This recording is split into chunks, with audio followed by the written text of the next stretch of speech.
Good morning. There comes a point in every person's life when they must stop waiting for life to happen and begin walking as if it already has. Too many are sitting by the roadside of destiny, hoping, wishing, praying, but never aligning their behavior with the reality they claim to believe. I want to share something with you today that will shift how you approach your dreams, your goals, and your calling. The truth is this: if you want to have what you see in your spirit, you must start acting like it's already yours. Acting as if you already have what you desire is not pretending. It is not arrogance. It is not fantasy. It is the highest form of faith and internal alignment. It is the behavior of those who understand that vision comes before manifestation. When a builder constructs a skyscraper, he doesn't wait until the building is visible to act. He starts digging, laying foundations, organizing materials, because he has a blueprint. In the same way, what you carry in your spirit is your blueprint, and your actions must match it. The future belongs to those who prepare for what they have not yet touched. Faith is not blind. It sees more than natural eyes ever could. Faith perceives the invisible and behaves according to what it sees. It walks like it already holds the promise. Faith doesn't wait for confirmation to believe. It acts like the answer is already done. The problem with many people is they are waiting for conditions to be perfect before they move. But life doesn't promote the passive. Life promotes the prepared. And preparation is not in your speech. It's in your routine. You cannot want the palace and think like the prison. You cannot expect the throne and act like the pit. If the promise is in your heart, then let your conduct reflect it. Your imagination is not to entertain you. It is to instruct you. What you picture in your mind is a preview of what's possible in your life. If you can't see it, you won't seize it. Before Joseph ruled in Egypt, he saw himself ruling in a dream. Before David sat on the throne, he rehearsed victory over lions and giants. The pattern is consistent. God will always show you in vision what you will one day walk in. But it is your responsibility to align your daily life with what you have seen. Many people fail not because they lack potential, but because they fail to shift their posture. A prince does not wait until he wears the crown to act royal. He is trained for royalty long before the crown is placed. And so are you. Your circumstances may not yet reflect your calling, but that doesn't matter. You train for where you're going, not where you are. That means your language must rise to match your destiny. Your habits must rise to match your vision. Your friends, your focus, your attitude, they must evolve to suit the future you say you believe in. Let me be clear. The atmosphere of your life responds to your inner world. You cannot walk like a victim and expect to live like a victor. You cannot carry bitterness and expect to birth purpose. Life does not change when your situation changes. Life changes when your mindset changes. Stop trying to manipulate the world around you and begin mastering the world within you. That's where true change begins. The external always follows the internal. And let us not forget, your habits must agree with your hopes. You cannot claim to want success and sleep in every morning. You cannot claim to want wisdom and never open a book. You cannot want deep relationships and walk in shallow behavior. Hope without discipline is delusion. You're not serious about what you want until your lifestyle begins to mirror it. Destiny doesn't find you. Destiny is attracted to who you become. The anointing looks for order. The future looks for responsibility. The blessing looks for stewardship. You don't get your dream because you cry about it. You get it because you become the kind of person who can carry it. That means even when the resources are not in your hand, the readiness must be in your spirit. Talk like you already have it. Walk like you already hold it. Lead like you've already been appointed. That is not arrogance. That is preparation. You don't attract what you want. You attract what you are. Faith is one of the most misunderstood forces on earth. Many think faith is about feeling good, believing hard, or saying positive things until something changes. But faith is not emotional, faith is not superstition, and faith is not blind. Faith is intelligent, deliberate, and precise. It does not ignore reality, but it sees beyond it. It does not pretend things are different. It perceives a higher reality that others cannot see.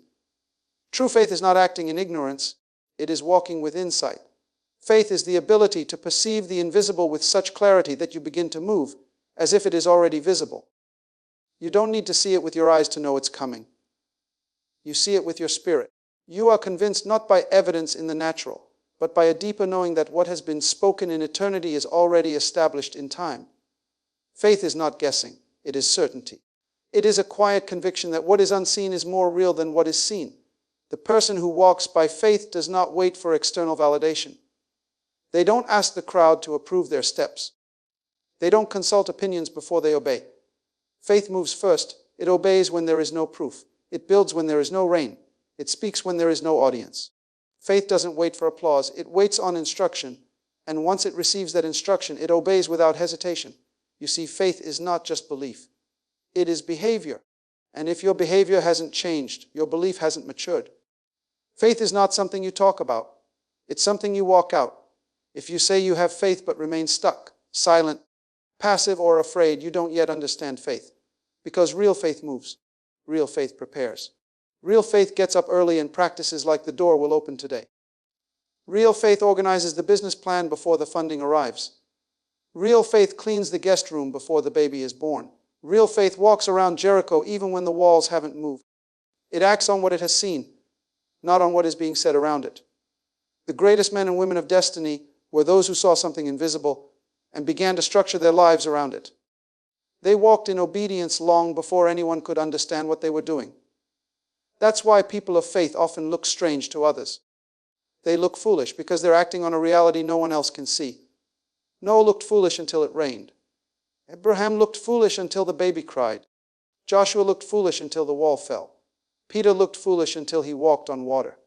Faith always appears irrational until it manifests the impossible. The reason faith can behave this way is because it's rooted in revelation, not information. Faith is born out of a word that carries authority, carries evidence, carries divine backing. When you receive a word from God, you are not responding to fantasy. You are responding to truth at a higher dimension. That's why when faith speaks, it speaks with authority. Not because of who we are, but because of the one who has spoken. When you know what you've heard, you're not shaken by what you see. Faith anchors you while you walk toward what hasn't yet arrived. And let me say this, faith is not passive. Faith is violent. Faith lays hold of the promise. Faith wrestles until the blessing breaks loose. Faith demands alignment. It demands change. You can't say you have faith and stay in the same place. If your faith hasn't pushed you into discomfort, it's not real faith. Because faith always stretches you into preparation. It trains you for what you don't yet hold. It qualifies you in private before you are promoted in public. Faith sees a kingdom when others see wilderness. Faith sees a throne when others see a field. Faith sees nations when others see sheep. It's the lens of destiny. It filters everything through divine potential, not present condition. And when faith truly lives inside a person, it changes their posture, their language, and their expectation. That's why faith is not blind. Faith sees what is invisible to natural eyes and behaves like it's already real. Faith doesn't need confirmation. It needs conviction. And when that conviction takes root, it transforms your entire life. You no longer walk based on where you are. You walk based on where you're going. It's walking like a king before the crown is placed. There is a divine law that governs manifestation, and that law is simple. You will never possess what you cannot picture. You cannot walk into what you have not first imagined. You cannot hold what you have not first seen in your spirit. This is not psychology. This is principle. Before anything exists in your life, it must be born in your mind. That is where all things are conceived. Not in your hands, not in your bank account, not in your surroundings, but in your inner image. Imagination is not entertainment. It is not daydreaming. It is the womb of creation. It is the birthplace of destiny. Before the earth was formed, the Creator imagined it. He saw light before light existed. He saw oceans before water flowed. He saw mankind before the breath was given. He imagined, then he spoke. And what he spoke came from what he saw. In the same way, your words are empty unless they are filled with internal vision. You cannot declare what you have not seen. You cannot manifest what you have not carried within. The tragedy of many lives is not the absence of resources. It is the absence of vision. They live reacting to life instead of creating it. They walk by memory instead of walking by vision. They define themselves by the past instead of being governed by the future. But hear me today, your mind is either a prison or a palace. If your mind is small, your world will shrink. If your mind is enlarged, your life will expand. You do not live in the world as it is. You live in the world as you see it. Before Abraham held Isaac, he had to count stars.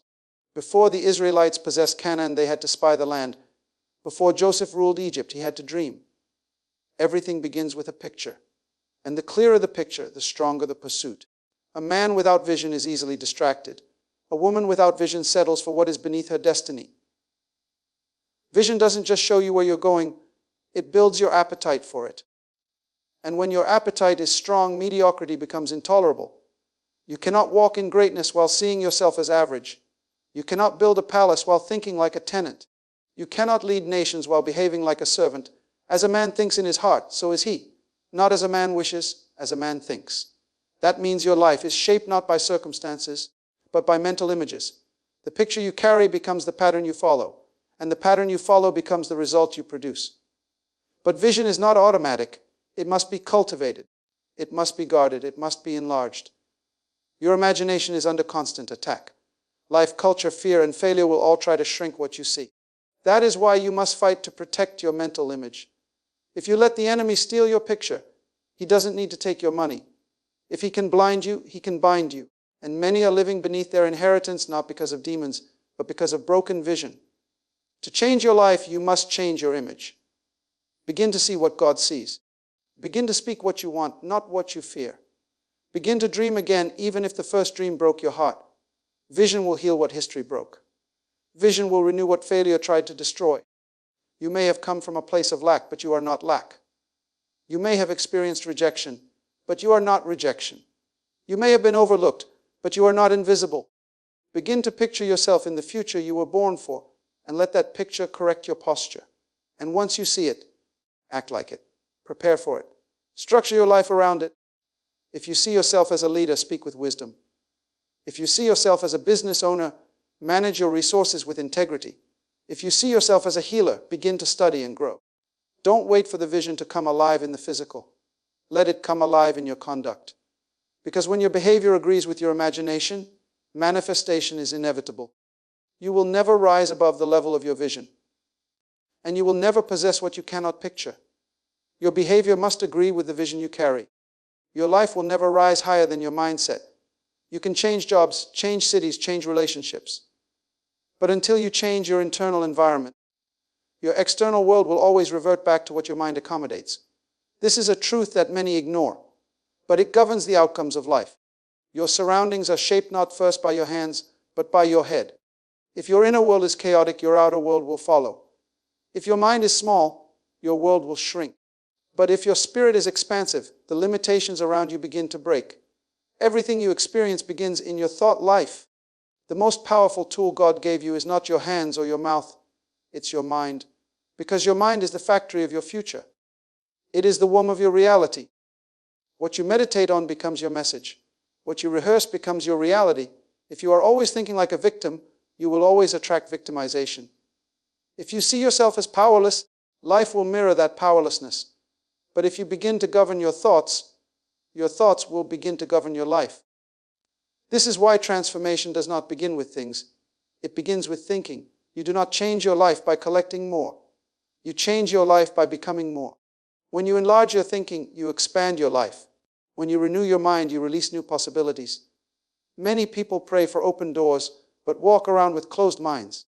They want God to enlarge their territory, but they still think like slaves. They want to prosper, but their minds are anchored to poverty. It is not enough to want change. You must host it internally before you see it externally. What you create in your thoughts becomes a climate.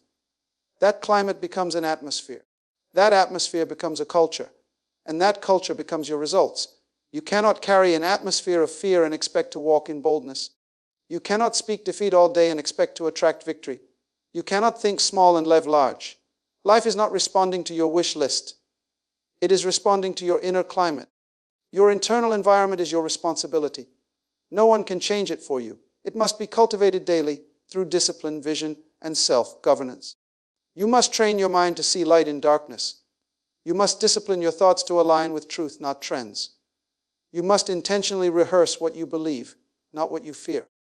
Because the atmosphere of your life will always follow the dominant voice in your head. Let me give you a truth that cannot be avoided. You will always reproduce what you mentally host. You cannot think anger and produce peace. You cannot meditate on lust and expect purity. You cannot dwell on lack and expect abundance. You are the architect of your own atmosphere. What you feed will live. What you starve will die. If you don't like what your life is producing, change the mental seeds you're planting. Do not wait for your environment to shift before you shift your expectation. You must speak, think, and walk like it's already real. And then the atmosphere will align with your posture. You don't wait until the door opens to believe. You believe until the door cannot stay shut. You don't wait until the check comes to steward wisely. You steward like a wealthy person now. You don't wait until your name is called to prepare. You prepare like your time is near. Because faith doesn't start when things change. Faith starts when your mindset changes. There is no breakthrough without a breakthrough mentality. There is no overflow without an overflow belief system. There is no promotion without preparation, and preparation begins in the mind. The world outside will reflect what you tolerate inside. The enemy is not afraid of your dream. He is afraid of your discipline. If he can keep your thoughts small, your life will never rise. That is why your real battle is not in the circumstances. It is in the soul. So what must you do? Govern your mind. Create an internal culture that matches your destiny. Speak life even when you feel pressure. Think vision even when you're surrounded by void. Walk like a solution even when all you see are problems. The moment your inner atmosphere begins to shift, your surroundings begin to respond. Why? Because your life was designed to follow your internal agreement. Your mind is the factory of your future. Speak, think, and walk like it's already real, and your atmosphere will obey your attitude. There is a principle that governs all levels of elevation, and that is the principle of posture. You do not become royalty when the crown is placed on your head. You become royalty the moment you begin to act like it. Promotion does not create identity. It reveals it. The mistake many people make is waiting for a title to start behaving like their destiny. But in the kingdom, royal behavior always precedes royal benefits. A prince doesn't wait for the throne to start thinking like a king. He trains privately for a position he doesn't yet hold publicly. His manner, his tone, his decision-making, his stewardship, his alliances, all begin to mirror the future he's preparing to enter. And in the same way, you must carry the mindset, the discipline, and the integrity of your future before the doors open to it. You don't behave according to your surroundings. You behave according to your assignment. Your current condition is not a permission slip to live carelessly. Even if you're not yet where you're called to be, how you behave now determines how quickly you arrive. You cannot walk into greatness while living in mediocrity. You cannot lead nations if you cannot master your emotions. God never gives the throne to someone who is not first tested in the pasture. That means your conduct in hidden places is the audition for public authority. Royalty is not just about wealth or power. It is about weight. And weight requires structure. You must be able to carry responsibility with grace.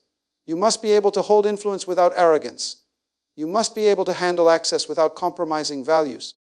That kind of strength doesn't appear overnight.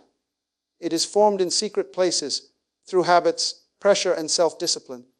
Royal benefits belong to those who have cultivated royal behavior. Look at Joseph. He dressed like a prisoner, but he managed like a prime minister.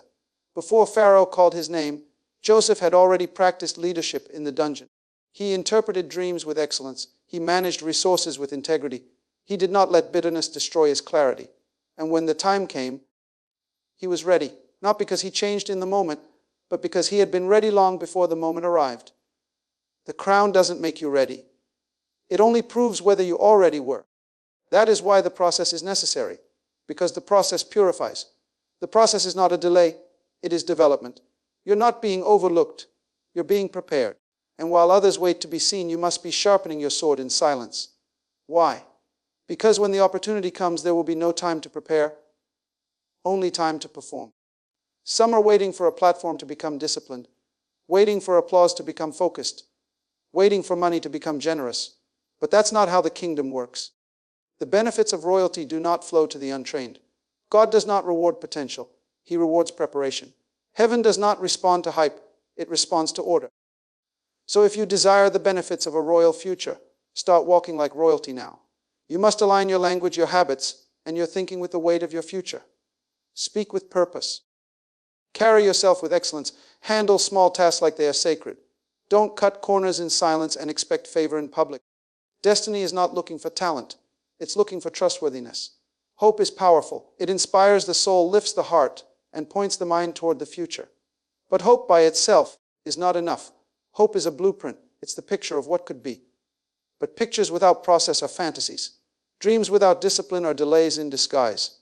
The truth is this: if your habits do not match your hopes, then your hope is nothing more than emotional entertainment.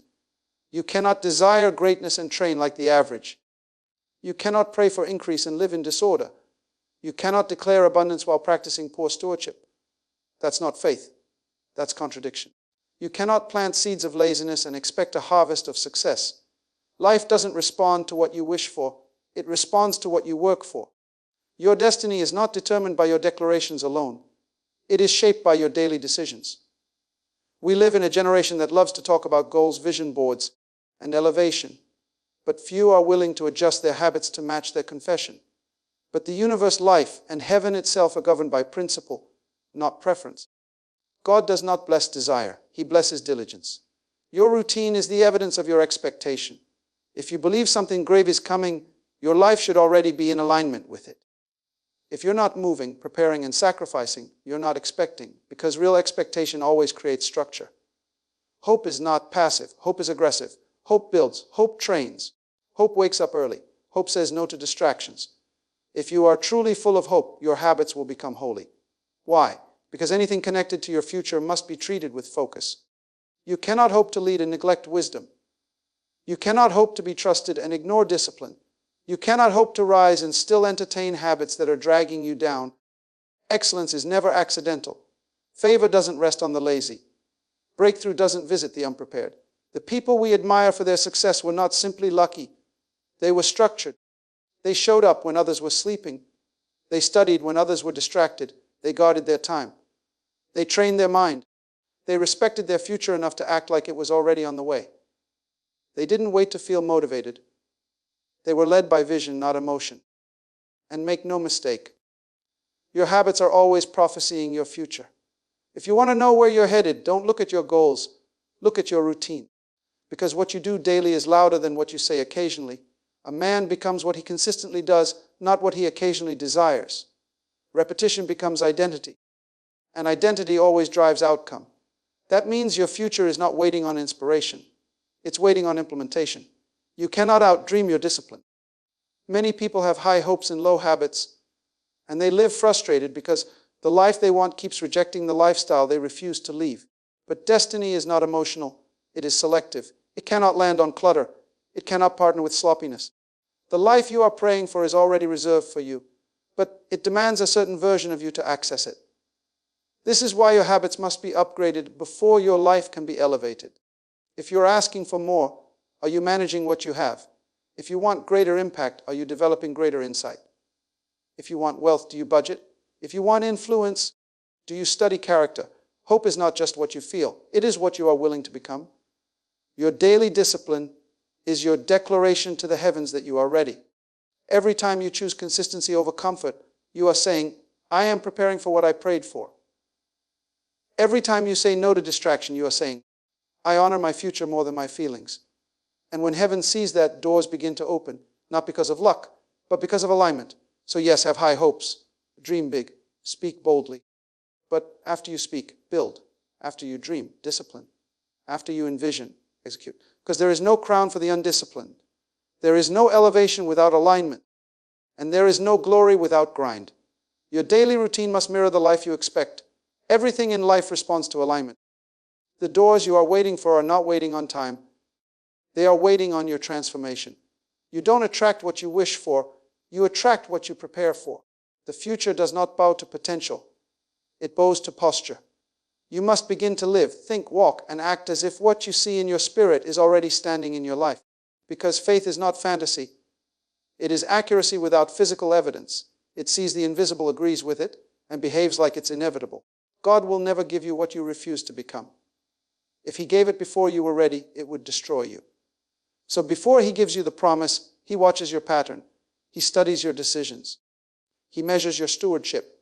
Because royalty is not awarded, it is revealed. And revelation only happens when your habits match your hope, when your discipline aligns with your destiny, when your identity is stronger than your environment. You must begin to picture it, host it in your mind, and wear it in your character. Because your life cannot manifest what your vision does not carry.